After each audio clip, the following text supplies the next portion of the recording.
I traveled here with the daughter of my first love from the future. She told me that in the future, I not only abused her but also cheated on her father with another man. Later, I abandoned both my husband and daughter to run off with a wealthy man. So, she'd rather erase herself from existence than let me end up with my first love. I couldn't help but laugh bitterly as I watched her desperately try to match my first love with another girl. She didn't know that I had already foreseen the future. On our way home from school, my first love and I were dragged into a small alley behind the school by a girl. The girl was very pretty, but she wasn't all there. She kept insisting on calling me and Damon Mom and Dad. I was silent for a moment, then reached out to feel her forehead. "Are you okay?" I asked. She impatiently swatted my hand away, then turned to Damon, eyes brimming with tears. "Dad. Everything I've said is true. I'm your future daughter." Damon gave her a speechless look and said, "If you're sick, go to the hospital," before pulling me away. But the girl quickly grabbed the hem of his uniform and said rapidly, "Is your phone password Camilla's birthday? Do you have a diary where you write down her likes? Are you planning to confess to her on her birthday?" I froze, glancing quietly at Damon. I saw the usually proud boy's face flush red. He shot a quick glance at me, gritted his teeth, and said, "How do you know that?" The girl looked pleased with herself. "Because I'm your most beloved daughter." I hadn't noticed before, but now I carefully studied her delicate features and realized her eyes looked very much like Damon's. Suddenly, I asked, "What's your name?" The girl didn't seem to want to talk to me and answered dismissively, "Layla." Hearing that name, my heart skipped a beat. I had once imagined that if I ever married Damon and had a daughter, I'd name her Layla. Looking at her lively expressions, a feeling of bittersweetness stirred in my heart. Without thinking, I reached out to touch her hair, but she dodged away. As her eyes swept over me, there was clear disdain in them. "Dad, stop liking Camilla, okay?" Her voice was filled with genuine hatred. "You're so good to her, but she's never satisfied. In the future, she'll not only abuse me but also cheat with a rich man. When you find out, they'll even hurt you." Both Damon and I were stunned. Perhaps Layla's words were so sincere that Damon, without realizing it, was pulled into the emotion. He instinctively refuted, "That's impossible. Camilla's a good girl." Layla, shaking her head in disappointment, said, "I've crossed over from the future. I know exactly what kind of person she is. Right now, you like her so much that you're missing out on your true love." Damon was about to argue with her when a soft voice came from the mouth of the alley. "Damon?" Damon's face instantly turned cold when he saw who it was. But Layla's eyes lit up. "Tessa?" I followed their gaze and saw Tessa standing at the alley entrance. She was wearing an oversized school uniform, her thick glasses nearly covering half her face. When she spoke, she not only had a strong accent but also revealed the braces on her teeth. The first time anyone saw her, they'd think she was unremarkable.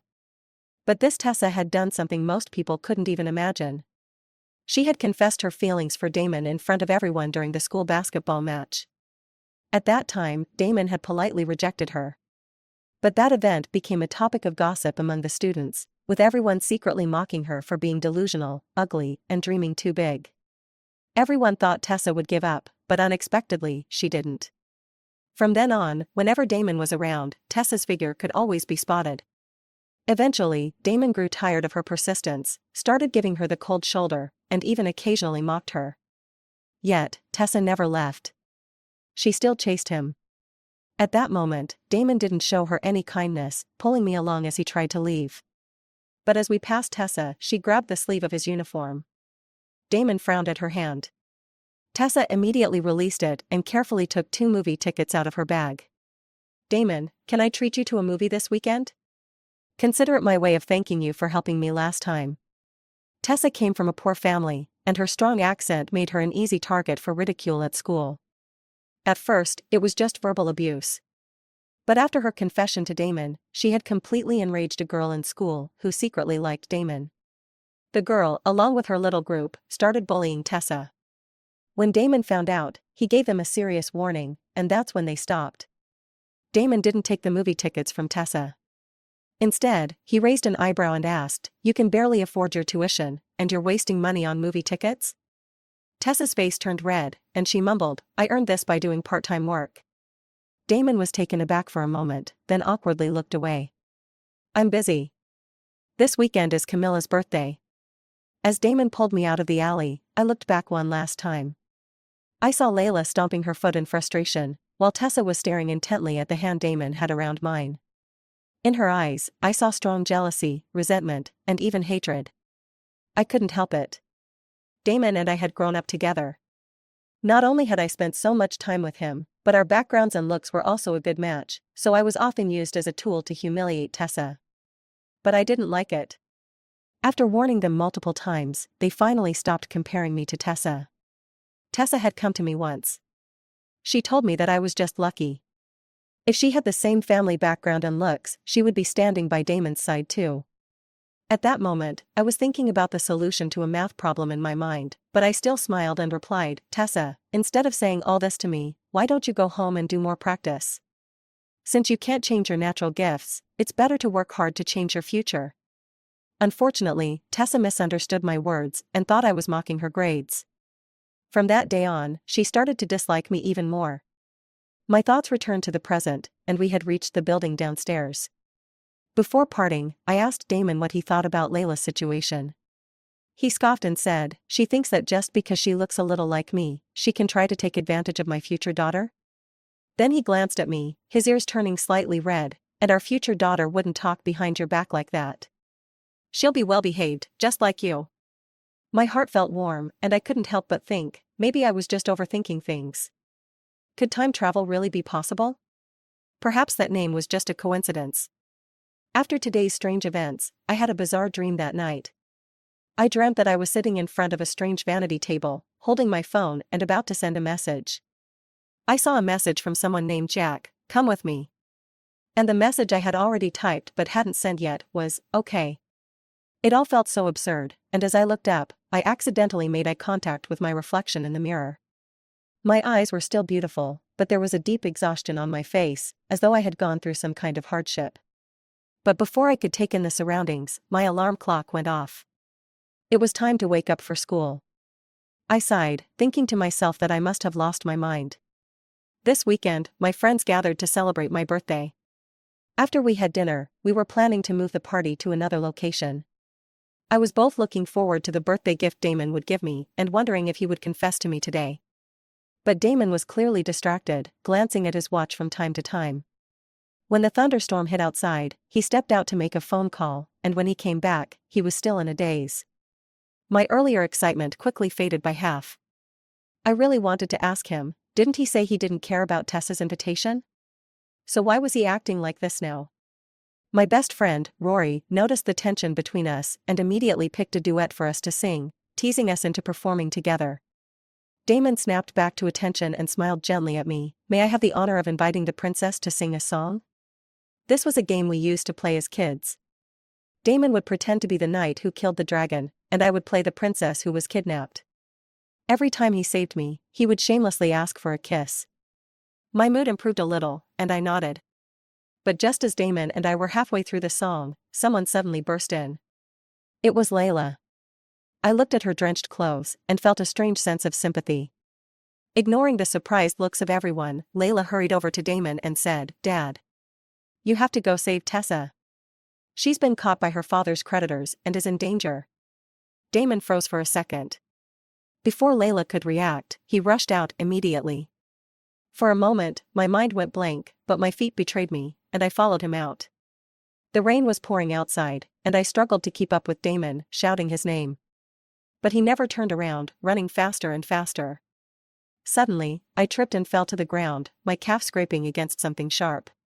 Blood dripped into the cold rainwater, quickly disappearing. I gritted my teeth and stood up, cursing Damon for being crazy and not bringing an umbrella. But then I realized I didn't bring one either. Sighing, I thought, I guess I'm just as crazy as he is. But when I reached the movie theater, I realized the only one who was really crazy was me. I watched as Damon knocked down the debt collectors, then saw him pull Tessa into his arms, holding her tightly. In the end, I saw him take off his jacket and cover both of them before they ran off together. Suddenly, an umbrella appeared over my head. I froze, looking up to see Layla standing next to me. Her face was blurred in the night, but her tone was mocking. You saw that, didn't you? That's my dad's true love. What are you? I didn't care about her words and asked her in return, aren't you cold? Layla froze. She stared at me for a long time before forcefully shoving the umbrella into my hands. You're such a fool, she said, then ran off into the heavy rain. I stood there, holding the umbrella, feeling lost. The warmth from Layla's hand still lingered on the handle, but with the cold wind blowing, it quickly faded, just like my mood, slowly turning cold. At that moment, an unfamiliar car pulled up beside me. The window rolled down, and I saw Rory's face. Get in, she urged. My clothes were soaked from the rain, and I hesitated, worried about dirtying the car seat. But Rory was already impatient, so I opened the door and got in. Thanks, I finally came back to my senses. Rory, sounding irritated, said, do we really need to say thank you? If you're going to thank someone, thank my uncle. He came to pick me up, or else I wouldn't have caught up with you. I quickly turned to thank the middle-aged man in the driver's seat, but Rory burst out laughing. You're mistaken. He's our driver. The one in the passenger seat is my uncle. Confused, I looked at the young man sitting in the driver's seat. From this angle, I could only see the tense side of his face. Thank you, I said, feeling a little embarrassed. The young man didn't seem pleased. His voice was cold, it's fine. Rory winked at me and whispered, don't mind him. He's like that with everyone, always walking around with a face as if someone owes him 8 million. I bit my lip, unsure of what to say, but the young man in the front seat spoke up, his tone slightly impatient. Rory, if you don't want me to tell my brother you failed your exam, keep quiet. Rory stuck her tongue out at him, about to say something, when she noticed my leg was still bleeding. Ah. What happened to your leg? Why is it bleeding so much? I was about to say it was nothing, but Rory's uncle immediately told the driver, take her to the hospital. At the hospital, the doctor carefully cleaned the wound on my leg and prescribed some medicine. While Rory went to get the medicine, her uncle and I waited in the lobby. The lobby was crowded, and there was no place to sit. My leg ached from standing, so I could only lean on one foot. At that moment, an arm suddenly extended in front of me. I was startled and looked up to see the young man from earlier. He wasn't looking at me, but his voice was a bit awkward. You can lean on me. I wasn't embarrassed. I thanked him and leaned on his arm. After a while, he suddenly spoke again, Camilla, do you really not remember me? Under the light, I could finally make out the whole face of the younger uncle from the Xia family. His eyebrows and eyes were like an artist's finely crafted masterpiece, delicate and perfect, but his pitch-black pupils seemed incapable of reflecting any light, always carrying a sense of cold indifference. I searched my memory carefully but realized that aside from Rory, I seemed to have no connection with him at all. And Rory didn't often talk about her family. I didn't even know her younger uncle was so young until tonight. So, I looked at him in confusion. The man lowered his gaze, seemingly disappointed, and said, I was the third speaker for the opposing side in the debate competition last time. It suddenly clicked, I remembered the debate competition from last year, when our school went up against theirs. The third speaker on their side didn't speak much, but each of his words hit the point directly. Of course, I didn't back down either, and in the end, the debate turned into a showdown between him and me. I recalled that the third speaker's name was. Tentatively, I called out to him, Jack? The young man finally smiled, as though the ice and snow were melting. But I couldn't bring myself to smile, because I suddenly remembered that dream. Jack, wasn't he supposed to be my affair in the future?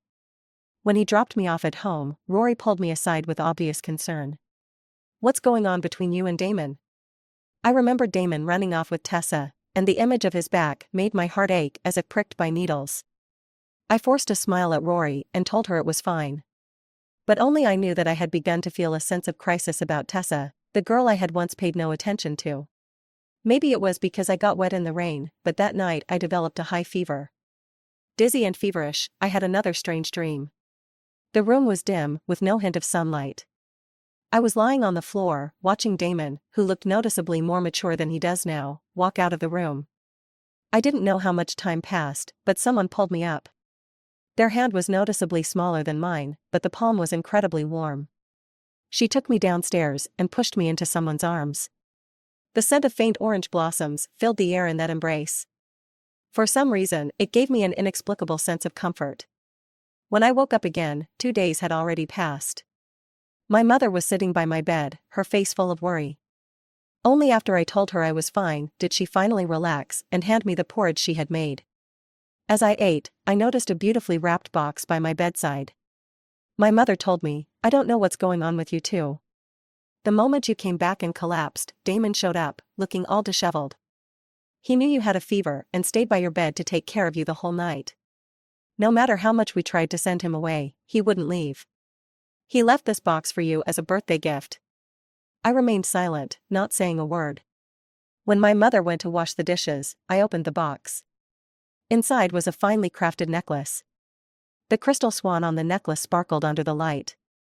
It was the necklace I had noticed when I went out with Damon last time, but I hadn't bought it because it was too expensive. I remember I didn't show much excitement about it, just sneaked a few more glances at it. But how did Damon know? The next day, as soon as I stepped out the door, I saw Damon standing at the entrance. He smiled at me cautiously and handed me a cup of soy milk. But I didn't take it. I walked past him, heading downstairs without sparing him a glance. Damon quickly followed me, attempting to take my bag. Of course, I wasn't going to give him my bag, so we ended up tugging at it on the street. In a fit of frustration, I let go, and Damon lost control, falling onto his bottom. I couldn't help but laugh. Seeing me laugh, Damon immediately jumped up and came close to me, speaking softly, "I'm sorry, I was wrong. I shouldn't have left you there last time, and I should have heard you calling me. I'm really sorry. If you're still mad, just hit me. But please, don't ignore me. I can't stand it when you don't talk to me." His face even showed a hint of grievance by the end. I stared at him for a while, and then spoke in a cool tone, "But I saw you hugging Tessa." Damon immediately became anxious, grabbing my sleeve and explaining, "I saw she was really scared, so I just wanted to comfort her. I don't have any feelings for her, really." Seeing my expression grow colder, Damon grabbed my hand, his voice pleading, "I really was wrong, you know, I've always liked you, and I want to marry you." I froze, because this was the first time Damon had ever said such a thing to me. In the past, though we both understood each other's feelings, there was still the gap of an official confession. I had always wanted to hear him say he liked me, but now that I finally heard it, I didn't feel as happy as I imagined. Maybe it was because of what happened that day. I sighed and didn't answer. I just turned around and walked away. Damon followed me, holding my bag. This was the first time we walked to school without any playful bickering. When we reached the school gate, I saw Rory just getting out of the car. When she noticed the strange atmosphere between Damon and me, she wisely didn't ask any more questions. I linked arms with her, but just as the car door slammed shut, I caught sight of Jack sitting inside. His eyes were still cold, especially when he saw Damon by my side. The displeasure practically radiated off him. I suddenly became curious. How did my future self and Jack get to the point where we were running away together? Time passed quickly. Damon and I seemed to have returned to our usual state. Maybe it was because we had been together since childhood, and we had long since woven each other into the fabric of daily life, so it wasn't so easy to break away. But I clearly felt that my feelings for Damon were slowly fading. When did I realize this? Probably when Tessa stopped coming to school for a while. I noticed Damon often stared absent-mindedly at the door during breaks, and after basketball practice, he would subconsciously look for someone in the crowd. He even wrote Tessa's name on a piece of paper, but after finishing, he angrily crumpled it up and threw it away. Habits are terrifying things. For example, I had gotten used to Damon always being by my side, and Damon, by now, had gotten used to Tessa following him around, impossible to shake off. I looked at his conflicted and confused expression and really wanted to tell him, "If you care that much, just go find her." And my feelings aren't something cheap either. Once Damon has used them all up, I'll turn and leave without a second thought. Even though I thought this, I still felt a pang in my heart. The change happened one afternoon. At that time, I was reading under a gardenia tree beside the school playground when Damon stormed up to me, visibly angry. As I recall, he rarely got angry with me. The few times he did, it was because I ignored his advice and got hurt. But this time was different. It was because of Tessa. Damon threw Tessa's diary at my feet and demanded, "Camilla, why did you say those things to her?" He looked at me with utter disappointment. "I've explained it to you already. I don't like her. Tessa has already distanced herself from me, so why are you still humiliating her behind her back? I quietly watched Damon lose control, then bent down to pick up the diary. But as I read, I couldn't help but laugh. Tessa wrote that I not only humiliated her behind her back, but shamelessly kept chasing Damon, even instructing others to bully her. She even mentioned the time we met alone, when I told her to go back and do her homework. She wrote, "A careless word from someone standing high above makes the already muddy person in the dark feel even more worthless. Perhaps I was never meant to live in this world." I tossed the diary back at Damon, speaking calmly. "Do you really believe what she wrote?" Damon leaned against the tree and sneered, "Does it even matter if I believe it? Camilla, Tessa's suffering from depression. Who would joke about something like that?" I didn't answer. Instead, I stepped forward and slapped Damon across the face. Damon froze for a moment, then grabbed my wrist, his voice harsh. "Camilla, if you've done something wrong, you need to admit it. I used to tolerate your little tantrums, but this is different. This is a matter of life and death. Let's go, you're coming with me to apologize to Tessa." I tried to shake off his hand but couldn't, so I used my other hand to slap him again. "I didn't do any of that. Believe it or not, if you want me to apologize to her, then maybe in my next life." I turned to walk away, but tears were already streaming down my face. How did things get to this point? Damon started showing up at Tessa's house every day, claiming he was going there to take care of her and apologize on my behalf. When I heard about it, I felt so disgusted I nearly threw up. I know Damon too well. He was just using me as an excuse, finally able to visit Tessa openly without hiding anymore. Damon's family lives right upstairs from mine. Occasionally, on my way to school, I'd bump into him on the stairs. Every time, he would look at me like he wanted to say something but hesitated. I knew what he was after, a truce.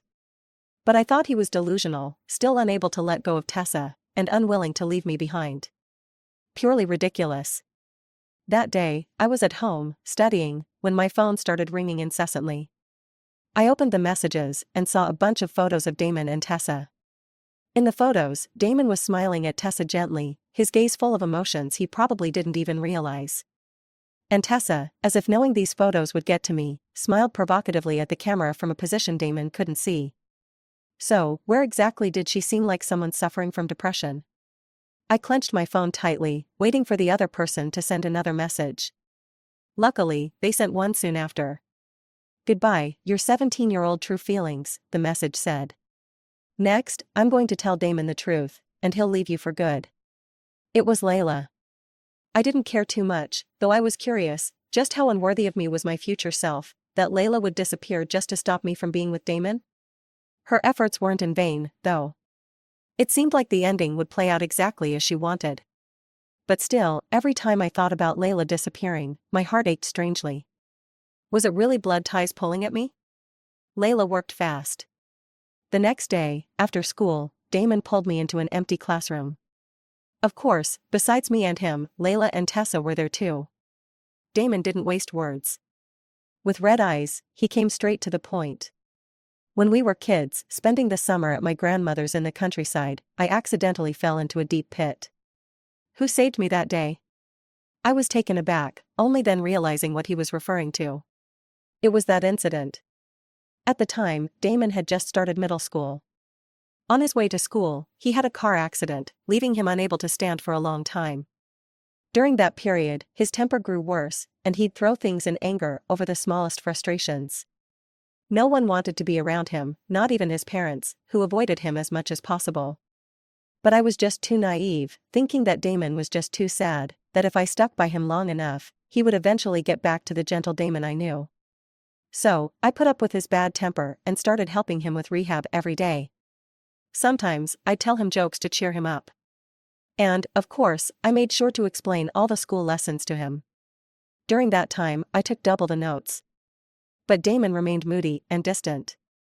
It wasn't until we went to his grandmother's house in the countryside during summer break that things started to change.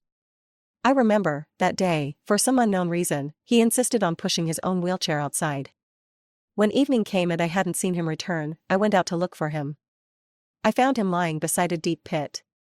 I immediately called his name, and he slowly came to his senses. When he saw me, he pulled me into an embrace, tears filling his eyes. I'll listen to you. I'll live well. At that moment, Damon was looking at me, full of pain, silently begging for an answer.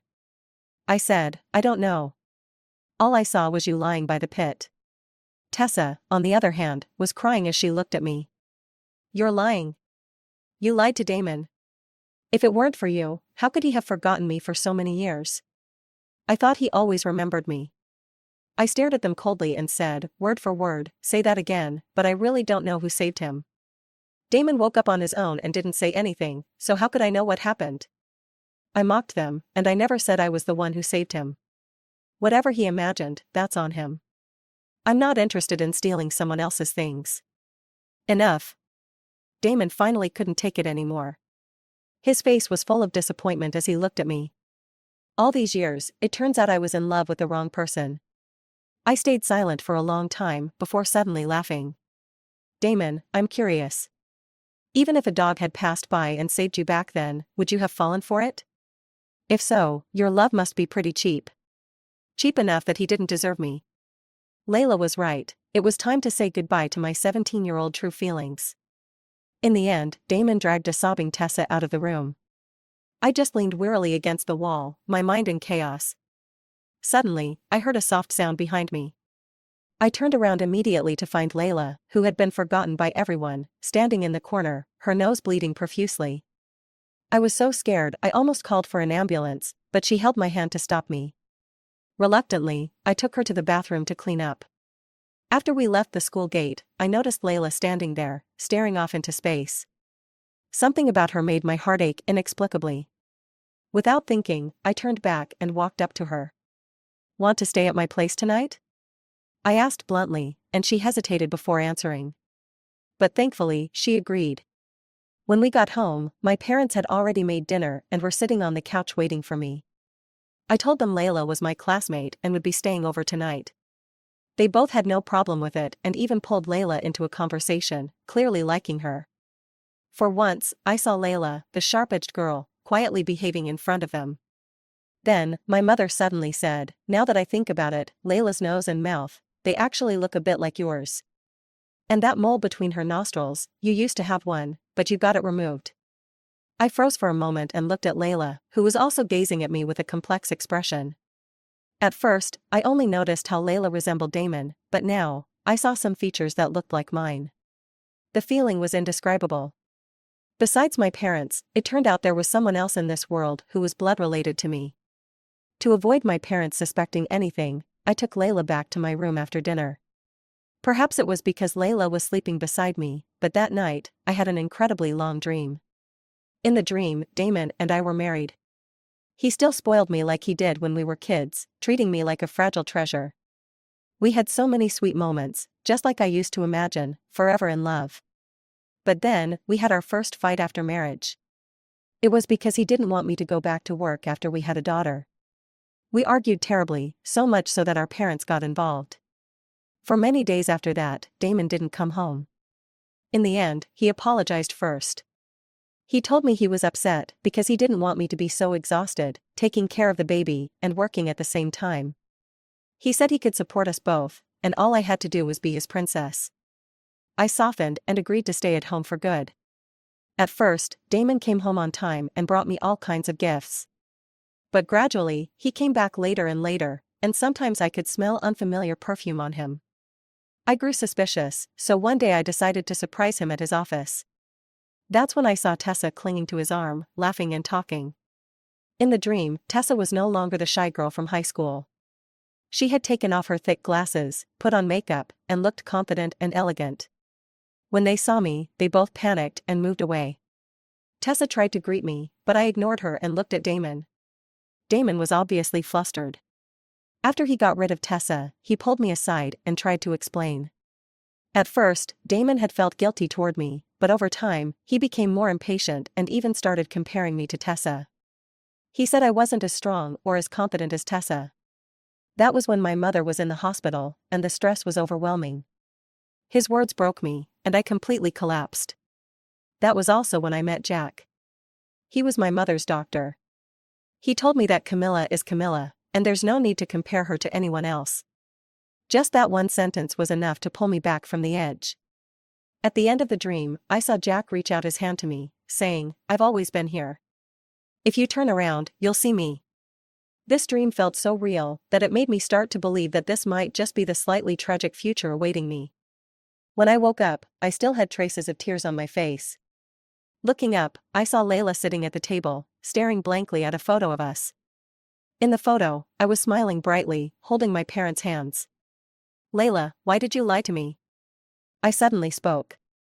Layla was startled, then froze, staring at me in a daze. I forced a bitter smile. It was Damon who cheated, not me. Layla suddenly stood up. "How did you know?" I didn't answer her. Instead, I stared at her panicked eyes and spoke each word carefully. "Why did you come back? Do you really hate me that much? Would you rather disappear than let Damon and Tessa be together?" Layla lowered her head, hiding her expression, but her voice trembled slightly. "Yes, I hate you the most." With that, she ran out of the room. My fingers clenched in pain as I struggled to understand why she would do this. Damon and Tessa are together now. When I heard this news, I was at Rory's birthday party. I made up an excuse and slipped out of the bustling front hall. The pitying looks from everyone made me uncomfortable. Who could have guessed that Tessa, whom they had once looked down on, would actually end up with the school heartthrob? And that too, after Damon had me as his first love. Without realizing it, I found myself in the small garden, just in time to see Jack sitting on the swing, reading a book. A breeze ruffled his bangs, revealing his always calm eyes. There was also a box of candy on his lap, which looked like he'd already eaten most of it. I couldn't help but smile. This young master actually had a surprising contrast to him. Maybe hearing the noise, Jack looked up. When he saw me staring at his candy and smiling, his ears suddenly turned red, but he still pretended to remain calm. "Want some?" I nodded, took the candy from his hand, and sat down on the swing next to him. Suddenly, I remembered that dream. I asked him if in the future I become unnoticeable, lose my shine, would anyone still like me? I knew my question sounded odd, but Jack still answered seriously. Of course they would. My heart raced, and I asked, "Why?" Jack smiled, and that smile was like a brilliant star shining in the dark. I'll never forget the first time I saw Camilla. Her confident and calm eyes. During the debate, even though our side was losing, she still stood her ground and voiced her opinions. Even though we lost, she earned everyone's applause. I always believed that someone like her could never become ordinary. Even if there's a temporary setback, she'd definitely pick herself up and find her own shine again. Jack looked into my eyes, his voice gentle, "But actually, even if many people love you, it's more important to love yourself first. Never doubt yourself because of what others say." A warmth surged in my eyes, and my heart felt lighter. Looking up at the bright blue sky, I whispered, "Thank you, Jack." Besides the gift, I also invited Rory to the amusement park. The two of us had an absolute blast, and we were in high spirits. On the way home, the driver came to pick us up, along with Jack. Rory had to leave early for a private birthday dinner her parents had prepared for her. I felt bad for making them drive me home, but Jack suddenly put a bunny headband on my head. "Come on, it's no trouble." But as soon as we reached my building, I saw Damon, and next to him was Tessa. They were standing close to each other, talking sweetly. Just as their lips were about to meet, Damon suddenly saw me. For some reason, he pushed Tessa away and seemed at a loss. Tessa's face immediately darkened, but she quickly linked her arm with Damon's, giving me a challenging look. "Well, what a coincidence, Camilla." She glanced at Jack beside me, then froze, her eyes filled with complicated emotions. "Found someone new already?" "Well, I guess it's good, so you can stop obsessing over someone else's boyfriend." When Damon heard that, his eyebrows furrowed deeply, and his tone suddenly turned cold. "Who is he?" I didn't want to bother with them, but I couldn't help but feel disgusted. "What does it have to do with you? And stop meddling in my affairs." I raised an eyebrow at the twisted expression on Tessa's face. "I'm afraid your girlfriend might not like that." With that, I turned to leave, but Damon stopped me, insisting that I explain. Jack immediately stepped in front of me. He was half a head taller than Damon and looked at him with a fierce gaze that gave off an intimidating aura. Damon couldn't stop me anymore, but watched me reluctantly as Jack playfully flicked the bunny ears on my head. "Let's go up, little bunny." My face inexplicably flushed as I quickly went upstairs. Later that night, Damon knocked on my door. Outside, he had his usual smile on, his tone light. "My parents aren't home tonight. Can I come in for dinner?" If it were before, I would have happily pulled him in, but now, looking at his face only made me feel repulsed. "Damon, don't you find this funny? Don't tell me you're with Tessa now, but still can't let go of me?" Damon kept his smile, but a flicker of pain crossed his eyes. "So, we can't even be friends anymore?" "No," I said firmly and slammed the door shut. But after a while, I opened it again. Damon's previously dim eyes lit up, and he was about to say something when I threw a box at his feet. "This is everything you've given me over the years. Take it back. I don't need it anymore." Damon froze as he looked at the items on the floor. He bent down and picked up the topmost box. When he opened it, inside was a crystal necklace, the swan pendant still sparkling. He asked, "What about this? Don't want it either? You used to, like it so much." I looked at him indifferently and replied, "Things are different now. It's dirty." The Damon who would know my every thought just from a glance was gone. He would never know how badly I wanted to grow old with him back then. As I closed the door, I saw Damon clutching the necklace tightly, his face filled with confusion and pain. It seemed like my life had returned to how it was before. Except now there was no Damon, and there was Jack instead. Jack would drop me off when he picked up Rory, and he would invite me to the library to study on weekends. Finally, when Jack invited me to the library again, I couldn't help but ask, "Jack, are you chasing me?" Otherwise, with his personality, he wouldn't be so proactive in inviting the same person all the time. He looked at me, confused. "Yeah, isn't it obvious?" I was speechless. Who has dates in a library every time? And every time, he would debate math problems with me so seriously, it only made me think he saw me as a rival in studies. I sighed, stood on tiptoe, and whispered in his ear, "How about we go to the beach next week? I heard there will be fireworks at night." Jack's face immediately turned red. He bit his lip, nodded earnestly. I smiled in satisfaction. Just as Jack dropped me off at home, a heavy rain began to fall. Looking at the downpour, I thought to myself, I haven't seen Layla in a while. Or maybe, she's still here. A sense of loss surged in my heart, tinged with a faint bitterness. "Camilla." The voice suddenly came from behind. I turned around and saw Damon. He had a sorrowful expression, but his eyes were filled with joy. "I broke up with Tessa." I paused for a moment, then replied coldly, "It's none of my business. You don't have to tell me." I turned to walk upstairs, but Damon suddenly hugged me from behind. The faint smell of alcohol lingered in the air. I frowned and said, slightly disgusted, "Damon, let go." His voice trembled with emotion. "I was wrong. I just realized, I've always liked you. I can't stand living without you. Can you forgive me?" By the end of his words, he was sobbing uncontrollably. But I wasn't moved at all. Instead, I stepped on his foot hard. As he let go in pain, I stood on the stairs, looking down at him. "Honestly, your behavior right now is both crazy and disgusting." Thinking about the things that were likely to happen between him and Tessa in the future, I felt a deep hatred towards him. "Damon, maybe I should even thank you for leaving me." I didn't look at his grief-stricken expression anymore and turned to leave. But unexpectedly, I caught sight of a familiar figure in the pouring rain. I was eager to see her face clearly, but in the blink of an eye, she disappeared. I smiled bitterly. Had I been thinking about her too much lately? Damon had been caught by Tessa's family, who had been chasing him for money. They were clearly seeking revenge, so they treated him harshly. He was struck in the head and had to be rushed to the operating room. When my mother told me the news, I was discussing with Rory about where to go on vacation this summer. Looking at the red light above the operating room, I thought of the message Damon had sent me just a few hours ago. "Summer's almost here, how about we go to the beach together?" Since that one meeting, he had messaged me every day, but I never replied. I even blocked him. He didn't know, but I already had someone else to go to the beach with. Damon's parents were sitting on the benches outside the operating room, crying. My parents were comforting them, tears in their eyes as well. I absent-mindedly stared at the hospital's white walls, silently wishing Damon wouldn't die. Although I hated him, I didn't want him to die. Suddenly, at the end of the hallway, I saw Layla in a white dress. I walked toward her, and she took my hand, showing me a gentle smile I had never seen before. "Mom, today's my birthday." Can you make me another birthday cake? I froze, staring at her expectant eyes, and finally agreed. After leaving the hospital, I quickly went home and made a small cake for Layla. The soft candlelight blurred her features, making it hard to read her expression.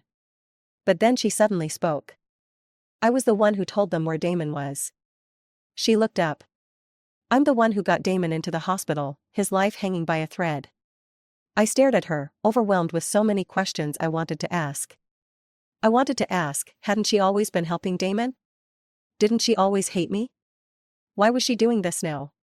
But in the end, I just felt exhausted. Everything Layla did, every word she spoke, seemed impossible for me to understand. Maybe I had spent too much energy today, because I ended up falling asleep at the table. And for the first time in a long while, I dreamt about the future. But this time, it was all about my daughter, Layla. I saw her as a newborn, her big, grape-like eyes wide open, smiling at me. I saw her at 5 years old, holding a clay cake and singing happy birthday to me when Damon had forgotten my birthday. I saw her at 10, proudly raising an eyebrow at a parent-teacher meeting and saying, I have the best mom in the world. I saw her at 13, holding a knife and glaring at her father after Damon found out that it wasn't me who saved him back then, and slapped me for Tessa. Finally, I saw her at 15. She went to the hospital to find Jack, looked at him seriously, and said, if you ever treat my mom badly, I'll make sure you regret it. Jack, dressed in his doctor's uniform, didn't laugh at the somewhat childish statement. Instead, he bent down and extended his pinky finger. I understand. Let's make a pinky promise. Layla reached out her hand, linked her pinky with his, and smiled brightly. After leaving the hospital, she purposely found a quiet spot, took out an old, outdated phone. Alright, if you really can send me back to the past, then take me back to before my dad confessed to my mom. Miraculously, the phone spoke. As you wish. But why didn't you just tell your mother about the future? Why choose to tear them apart by making her dislike her? Layla seemed lost in thought for a while, then smiled. You don't understand. My mom is the kindest and softest person in the world. If I couldn't make her hate me from the start, she would definitely stop me. She might even walk down the same path again for me. At that moment, I finally understood Layla's biggest secret. She loved me. She had always loved me. Tears suddenly welled up in my eyes. I reached out, wanting to grasp that daughter of mine in the illusion, but I could only watch her getting farther and farther away. Choking up, I asked, Layla, would you still want to be my daughter in the next life? She looked at me, smiling innocently. Of course I would. Layla may not be a kind girl, but to me, she's always been the perfect daughter. I shook my head, forcing a smile. I'm sorry, and thank you. When I woke up, I looked at the empty seat across from me, tears streaming down my face. I knew that this journey through time about love was over. The doctor said that while Damon's life was saved, it was uncertain whether he would ever wake up. They told me that when he was brought to the hospital covered in blood, he was still clutching the crystal swan necklace tightly in his hand. I listened, staring blankly at the sky for a while. In the distance, Rory waved at me, smiling. Come on, let's go to the beach. Beside her, Jack also looked at me, his gaze gentle. I stood up and ran toward them. Let's go. The second year, I arrived at our graduation. As the midsummer was fading, I walked into the university campus again with them. 4 years later, I graduated with honors from the University of Political Science and Law and smoothly became a successful lawyer. And Jack and I got married, with both of our parents extremely pleased. My greatest joy was teasing Rory into calling me Auntie. She would always chase after me, complaining about when exactly I got on Jack's pirate ship. In the 3rd year of our marriage, I got pregnant. Jack was very respectful of my opinions. He told me that if I wanted to continue working, I could; if I wanted to stay at home, I could do that too. Without batting an eye, he told me, if it comes to that, I'll quit. Anyway, with Rory handling things at the company, I'd be happy to be your personal stay-at-home husband. When Rory overheard this, the two of them once again caused a big ruckus. When I was 7 months pregnant, I heard from my mother that Damon had woken up. She said, you were together for so many years. If you have time, you should go visit him. I was silent for a moment and nodded. I found some time over the weekend, and Jack and I went to the hospital, where we unexpectedly ran into Tessa, who we hadn't seen in a long time. I remembered that at the time, the school had to expel Tessa because her family's creditors were constantly causing trouble. I heard that she didn't take the college entrance exam and instead went to a small city to work and pay off debts. Looking at Tessa now, she was wearing faded, old clothes and holding a little boy, looking exhausted. But when she saw me, she still showed that same resentful expression from before. "Camilla," she said, clenching her fists. "Why? Why do you get all this good luck? Why isn't it you who's fallen from grace?" I couldn't help but laugh. During the time when she should have focused on studying, she was busy fighting with others over Damon, letting her education slide. Now that her life wasn't going well, she turned around and blamed others for being lucky. I didn't think there was any need to engage with her, so I held Jack's hand and walked away. When we reached Damon's hospital room, I saw him staring blankly at the sunlight outside the window. Time had left its marks on his face, but the gloom in his eyes suddenly disappeared when he saw me. He trembled as he called out, "Camilla." I had completely let go of the past and nodded at him.